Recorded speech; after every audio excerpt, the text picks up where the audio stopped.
On pourrait dire que notre conception de l'univers, d'après la science, remplace les visions cosmiques d'antan, dans les sociétés où il y avait peut-être un grand Dieu et d'autres petits dieux. Et on faisait des sacrifices pour se mettre en accord avec le Dieu ou les dieux.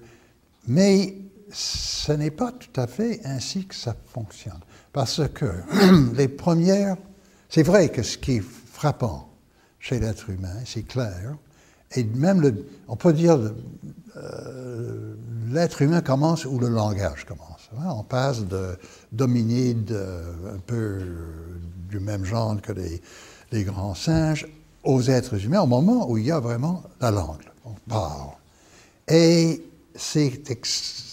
la langue, quand la langue commence à exister, elle commence déjà à exister sous la forme d'une conception plus grande de la situation où nous sommes. C'est-à-dire l'être humain qui parle n'est pas pris dans un petit environnement immédiat de son action épisodique, de son action de maintenant, mais il est toujours conscient d'être dans l'espace et dans le temps, dans un ensemble plus vaste. Alors, on ne peut pas mettre sur le même pied les conceptions cosmiques primitives, d'une part, et la conception scientifique de nos jours, d'autre part, parce que les conceptions cosmiques c'était une façon de comprendre la situation avec la signification humaine incluse là-dedans. Hein. Ils étaient des dieux à qui on devait donner un certain hommage, ou à qui on devait sacrifier, ou un esprit mauvais, il fallait le déjouer, ou bien, en quelque sorte, un peu l'amadouer, etc. Il y a toujours des actions qu'il fallait faire, et ça nous donnait le sens de la signification de la vie et la signification de l'univers. Tandis que le grand univers que l'on voit maintenant, ça n'a pas la science, ça n'a aucune signification humaine. C'est neutre, comme vous dites. Ça ne dit rien à l'être humain. Qu'est-ce qui est bon, qu'est-ce qui est mauvais, que vaut-il faire, que vaut-il ne pas faire, etc. Alors, qu'est-ce qui a remplacé ça? Je remplaçais les cosmologies d'antan. Il y a encore quelque chose, parce qu'on en fait quelque chose avec cet univers-là. Hein?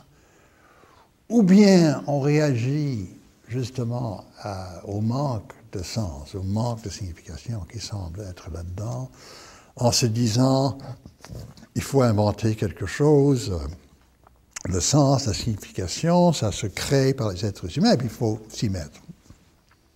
Mais aussi, il y en a qui réagissent d'une autre façon. Comment ça se fait que tout ça est là? Comment ça se fait que c'est extraordinaire, non seulement des planètes et des étoiles et les minéraux qui, en quelque sorte, qui circulent dans l'univers, mais aussi la vie, les êtres vivants. Et comment ça se fait qu'il y a non seulement les êtres vivants très primitifs, mais que ça évolue, et ça évolue jusqu'au point où il y a un être qui est capable de comprendre ça et de se poser la question de la signification. Alors, est-ce qu'il y a une direction là-dedans? Et je crois que beaucoup de gens, sans nécessairement qu'ils pensent à ça de façon très systématique, ils disent oui, il y a un sens là-dedans. Toute cette évolution a créé quelque chose qui a un sens. Un être qui comprend le sens, un être qui veut se perfectionner, un être qui aspire à être plus éclairé, plus charitable, plus solidaire, etc. Et c'est ça qui remplace les anciennes cosmologies, la signification que l'on voit là-dedans, ou qu'on ne voit pas là-dedans, mais qu'on se croit tenu de trouver ailleurs. Et là-dedans, il n'y a pas eu de changement. Il y a eu des changements dans le détail, mais il n'y a pas eu de changement dans le fond. Nous vivons toujours avec une certaine cosmologie, avec un certain sens de ce qu'est la signification de tout ça. Je crois qu'il faut complètement laisser de côté cette image de l'horloger et de l'horloge. Ça a joué un rôle très important au, disons, XVIIe siècle, XVIIIe siècle, parce qu'il y avait même des essais de prouver l'existence de Dieu en disant, il y a nécessairement un créateur, parce que l'univers est une affaire tellement agencée, tellement cohérent, et ça doit être un créateur avec beaucoup de bienveillance, parce qu'il a voulu créer les conditions pour la vie, etc. Et ça a joué un rôle central. Mais je crois que, je n'oserais pas le dire parce que je ne suis pas expert, mais théologiquement parlant, c'était mauvaise façon de voir les choses. Parce que la création de Dieu, c'est pas du tout comme la fabrication par un artisan d'un instrument, qui était la grande analogie derrière cette idée de l'horloge. Au contraire, c'est quelque chose de beaucoup plus mystérieux. Et lorsqu'on voit des discussions de nos jours entre les tenants d'une conception de l'évolution qui est complètement sans aucune signification, c'est une série d'accidents complètement au hasard qui ont fini par produire les êtres humains. Ou bien d'autres gens disent, non, ça ne peut pas être tout à fait comme ça, il doit y avoir une certaine tendance vers la vie, vers une vie qui est organisée autour de certains buts, etc., etc. Cette discussion, qui est souvent citée comme série d'arguments contre ou pour Dieu, je crois que vraiment c'est à côté de la question. Dieu n'est pas un être comme les autres, Dieu n'est pas un agent, un acteur, un artisan comme les autres.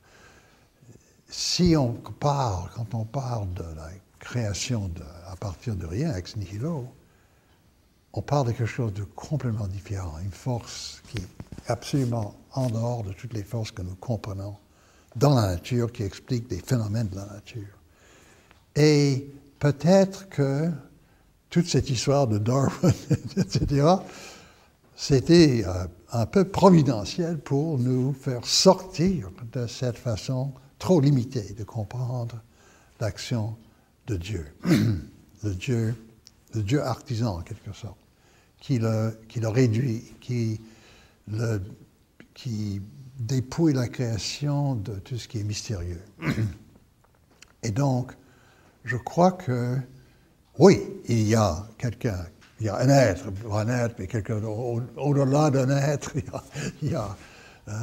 parce qu'on ne peut pas, il n'y a aucun concept que l'on a, y compris le concept d'être, qui suffit à décrire Dieu. Il y a un Dieu derrière tout ça, mais ce n'est pas parce qu'on ne peut pas expliquer de façon mécaniste qu'il faut ajouter comme si, justement, comme on le ferait si, pour prendre l'exemple de Paley qui a annoncé ça, le grand apologiste anglais, si on voit une montre quelque part gisant par terre, on sait que, puisque ça marche, il y a dû y avoir un artisan quelque part qui l'a produit. Non, je crois que c'est un argument qui n'a rien à faire avec Dieu et la création, et ce serait un grand gain de nous libérer de cette analogie.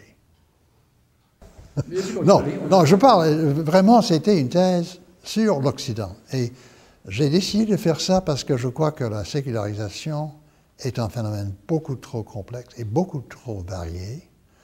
Et les phénomènes analogues en Inde, dans le monde islamique, en Chine, etc., sont tellement différents de ce qui existe chez nous, dans l'Occident, qu'il fallait écrire un bouquin seulement sur l'Occident, quitte ensuite à faire des comparaisons intéressantes. Et ce qui est intéressant dans les réactions à ce livre-là, des collègues indiens m'ont dit, on lit ton livre là, mais c'est pas du tout comme ça que ça s'est passé chez nous. J'ai dit, oui, ok, d'accord, très bien. Alors, essaye de définir comment ça s'est passé chez vous, etc. Et je crois que ça va entamer une discussion intéressante. Mais chez nous, à l'Occident, ce qui est vraiment frappant là-dedans, c'est deux choses. C'est le fait que les anciennes façons de vivre la foi, que ce soit protestant, catholique, juif, etc.,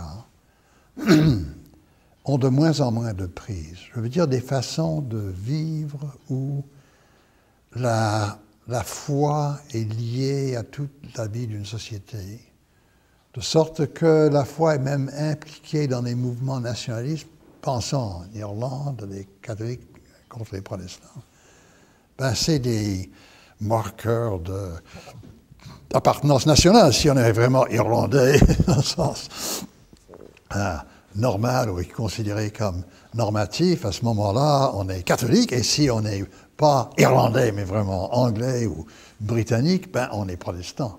Et la même chose vaut pour la bataille en ex-Yougoslavie entre les Serbes et les Croates. Oui, les Croates sont catholiques, les Serbes sont orthodoxes, mais c'est ça qui a servi de marqueur pour une lutte vraiment entre nations. Alors, ça démontre qu'il y avait un côté de la vie religieuse de l'Occident où la religion était fortement mêlée à l'appartenance à une société, même à l'identité nationale, etc. Et les deux se sont dissociés. C'est vrai qu'en Irlande, on continue de se battre, et en Yougoslavie, on continue de se battre. Mais c'est tellement clair maintenant que ces identités nationales-là sont complètement, pas complètement, mais largement déliées de toute piété, dévotion véritable. En fait, le chef des Serbes orthodoxes, Milosevic, c'était un athée qui a été longtemps communiste. La foi ne voulait rien dire pour lui. Les deux se sont en quelque sorte dissociés. Ici au Québec, on a eu un mouvement nationaliste qui était très fortement lié avec le catholicisme et le lien s'est défait. Et avec une rapidité extraordinaire à partir de, disons, 1960. Évidemment, c'est plus long, il y a des développements avant préparatifs, etc., qu'on peut maintenant discerner dans le passé. Mais quand même, il y a eu... c'est assez abrupt, assez subite que ces deux identités-là se sont... ou cette identité nationale-là, c'est en quelque sorte défait de son versant, de sa dimension religieuse. Alors, ça, c'est un côté. Mais qu'est-ce qui le remplace? Qu'est-ce qui le remplace? Ce qui le remplace chez nous, c'est-à-dire la désagrégation des vieilles unités qui étaient à la fois religieuses et nationales, religieuses et sociales, c'est un monde où il y a beaucoup de gens qui cherchent, ils peuvent se dire pas religieux, mais ils cherchent une spiritualité, mais ils cherchent un sens à la vie, et ils le cherchent partout. Et non seulement ils le cherchent partout, dans l'éventail des possibilités ouvertes en Occident, mais ils le cherchent aussi dans d'autres religions, d'autres parties du monde, dans le bouddhisme, dans l'hindouisme, etc. Ce qui est encore plus frappant, c'est que les gens inventent de nouvelles religions, de nouvelles spiritualités, etc. Alors, il y a une espèce de, j'appelle ça de supernova, il y a une espèce de multiplication d'options. Et les gens, en tant qu'individus ou petits groupes, se cherchent là-dedans. Alors, il y a un déplacement de la vie religieuse de façon assez marquée, d'une vie en groupe ou en société d'une part, vers une vie qui est tout éparpillée en différentes itinéraires de recherche. Je dis itinéraire. Il y a, comment il s'appelle, un grand sociologue de la religion à Laval, que je n'arrive pas à me souvenir pour l'instant, mais il parle d'itinéraire de sens. Il y a des gens, des individus qui cherchent un sens à la vie, puis ils empruntent ou ils créent un certain itinéraire.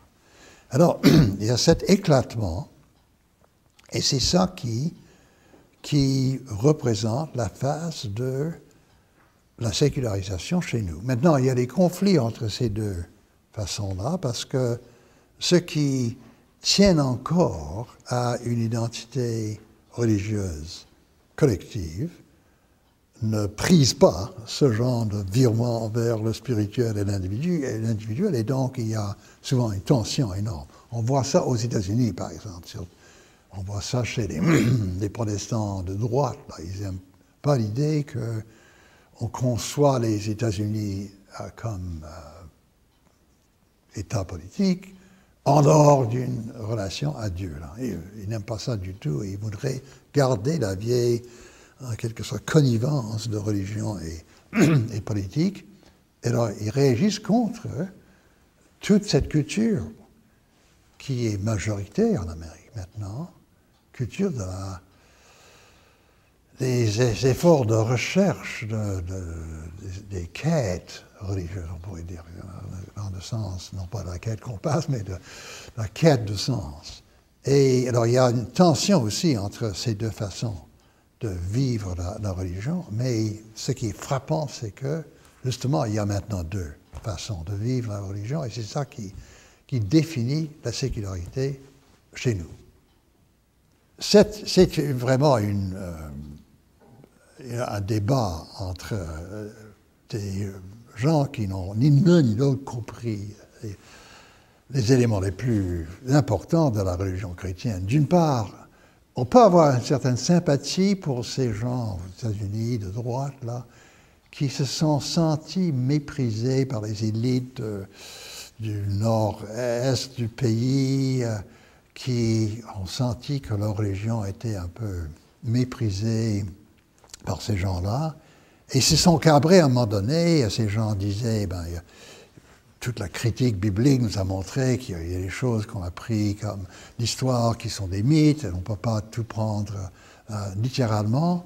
Et ils se sont cabrés pour dire, oui, tout est littéral, absolument chaque phrase est une description littérale de ce qui s'est passé. Et donc, Dieu a vraiment créé le monde en 6 jours, avec le 7e de repos, etc.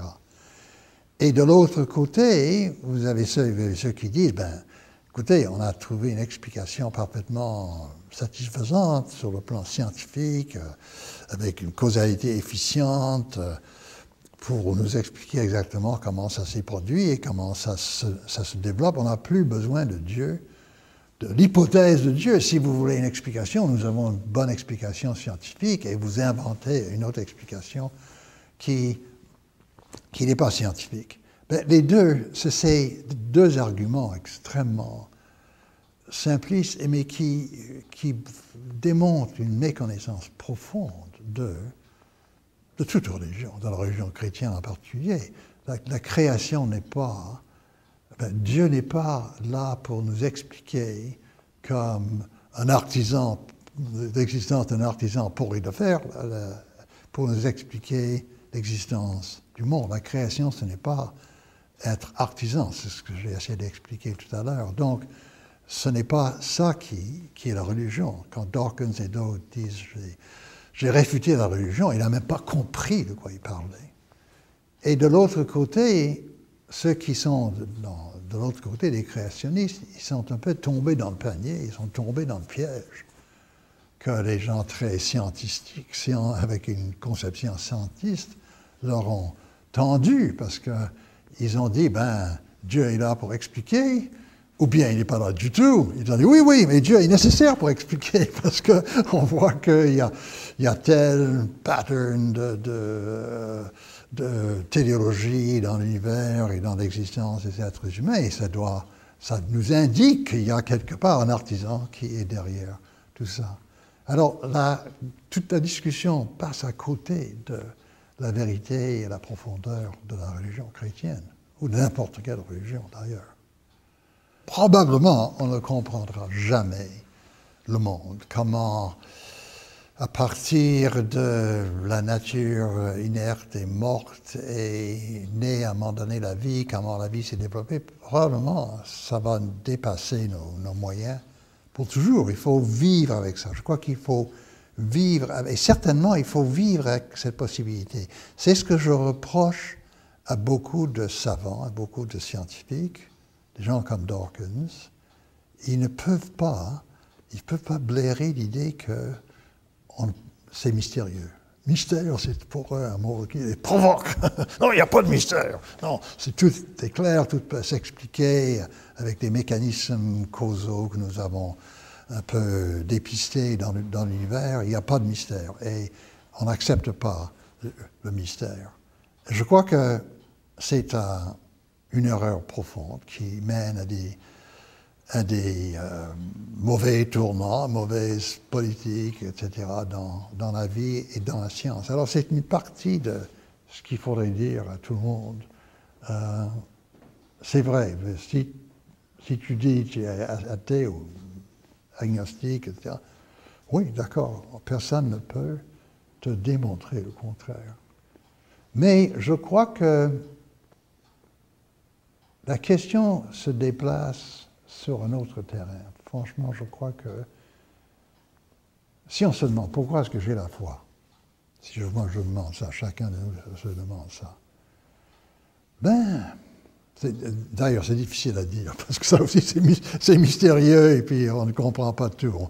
Loin de là, d'accord. Mais s'il y a certaines pistes là-dedans, pistes de réponse, vers une réponse à la question pourquoi moi j'ai la foi, c'est parce que j'ai entrevu à un moment donné une possibilité de transformation,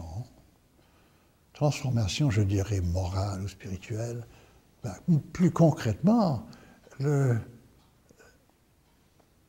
certain amour extraordinairement fort qui nous permet de nous dépasser et nous permet